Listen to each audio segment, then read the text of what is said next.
Hello, this is a short video presentation for bit2bit, 1-bit quanta video reconstruction via self-supervised photon prediction. We show that we can reconstruct quality video from binary spat raw data at the original spatiotemporal resolution using Poisson statistics and self-supervised learning. Spat arrays are emerging imaging sensors for high-speed, low-light photon counting imaging. They are capable of Geiger mode photon counting, have high speed, high time precision, and high signal-to-noise ratio. The output binary data indicates photon-pixel interactions over a short period of time, as short as a few nanoseconds. A fundamental limitation of spat image reconstruction is that the binary raw data is not very useful without binning. Short bins cause significant shot noise, while long bins cause motion blur. Overall, any bins reduce the spatial temporal resolution. With bit2bit, we can reconstruct quality videos from spat raw data at the original spatial temporal resolution. The process requires no ground truth data, which is difficult to acquire for high-speed, low-light imaging. Bit2bit was inspired by the generative accumulation photons, or GAP. GAP views image formation as a process accumulating photons in a sensor array. Here, I represents index of photons, and xi represents image created from a total of I photons. After the exposure, the order of photons no longer matters. We can randomly remove a single photon from the image and put it in a separate image. This results in a training pair where the output is a one-hot encoding of the removed photon. We can then use the neural network to predict the location of a randomly removed photon and denoise the image. And this is a main insight from GAP. In practice, instead of removing a single photon at a time, we can remove multiple photons simultaneously using binomial sampling. Since each photon is independent, each image pair is equivalent to 2 real data acquired at a lower integrated signal level. We can repeat the process indefinitely to create a large amount of unique training pairs.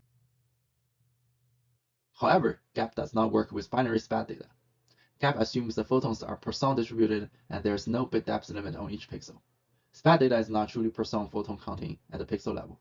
Each pixel can only be activated once during an exposure period, even if there are multiple photons. This results in a truncated Poisson distribution or Bernoulli distribution. In turn, splitting the 1-bit data creates training pairs that are complementary dependent, which means after splitting, whenever a photon presents in one image, the pixel is always dark in the other image. This causes significant image artifacts and poor reconstruction quality. A simple solution to this problem is to implement a mask loss to prevent learning from the output pixels where the input is not empty. This can be done by simply creating an inverted input image and apply to the loss computation. From the results, the mask loss not only eliminated the artifacts, but also improved the reconstruction quality of the finer details, as shown by the arrow.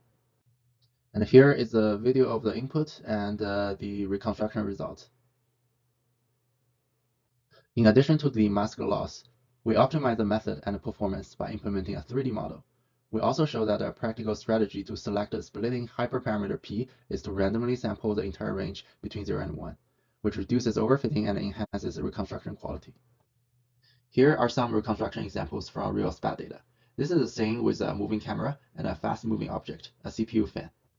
From the still image, the characters are recovered from a few binary points, as you can see, and because the exposure is only a few nanoseconds, the edge of the CPU fan blade is also very sharp. So here's another example showing a vial of detergent blasted by a 1.5 megahertz ultrasound from a humidifier. So this thing is really stochastic and with high background of diffuse light, but this still reconstructs really well. And from the frame-by-frame image, you can see the bubble morphology and fine vibrations of the tube are recovered in each frame. So what you're looking at here is another example showing the reconstruction from a plasma ball. The video is gated, so with a small frequency offset to the plasma generation frequency. And as you can see, the fine dynamic of plasma flow is reconstructed at each 6 nanosecond exposure window. And we also tested some data from some previous publications. This is an example from the paper Quanta Burst Photography, and we can reconstruct the detailed movement of the guitar string at the individual frame level.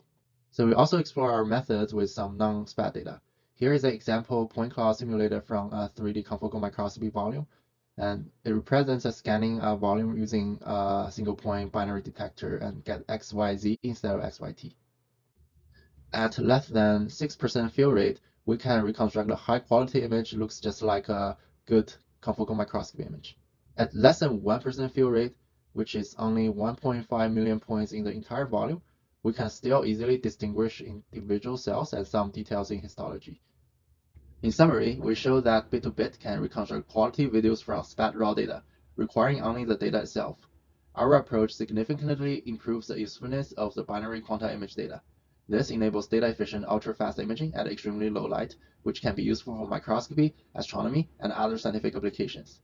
More broadly speaking, the insight of splitting binary data and masking the complementary dependency could also be implemented in self-supervised learning with any independent point clouds.